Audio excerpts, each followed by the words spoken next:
அண்மை செய்தி.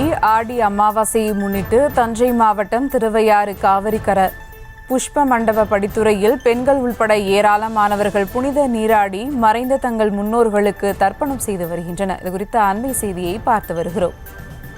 அரிசி காய்கறிகளை புரோகிதருக்கு தானமாகவும் வழங்கி வருகின்றனர். இது குறித்த கூடுதல் தகவலோடு இணைகிறார் செய்தியாளர் ராஜ்குமார். வணக்கம் ராஜ்குமார், விவரங்கள்.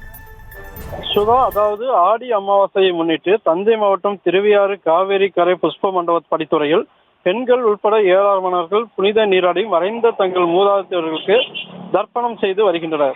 தஞ்சை மாவட்டம் திருவையாறு காவிரி கரையில் புனித நீராடினால் காசியில் குளித்த பயன் உண்டு என்பது ஐதீகம். மாதந்தோறும் வரும் அமாவாசை அன்று விரதம் இருக்க தவறியவர்கள் ஆடி அமாவாசை அன்று திருவையாற்றில் தர்ப்பணம் கொடுத்தால் பலன் உண்டு என்று கூறப்படுகிறது. அத்தகைய சிறப்புமிக்க காவிரி கரை புஷ்ப மண்டப படித்துறையில் புனித நீராடி பெண்கள் உட்பட ஏராளமானோர் அரிசி, காய்கறிகள், பழங்கள் ஆகியவற்றை புரோகிதர்களுக்கு தானமாக வழங்கி 3 தலைமுறையினர் நினைவை பிண்டமாக பிடித்து பூஜை செய்து தண்ணீரை ஆற்றில் விட்டு தர்ப்பணம் கொடுத்து வருகின்றனர்.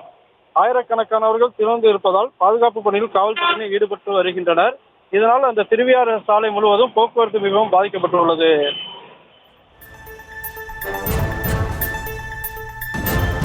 விவரங்களுக்கு நன்றி ராஜ்குமார். செய்திகளை உடனுக்குடனும் துல்லியமாகவும் தெரிந்து கொள்ள சப்ஸ்கிரைப் பண்ணுங்க.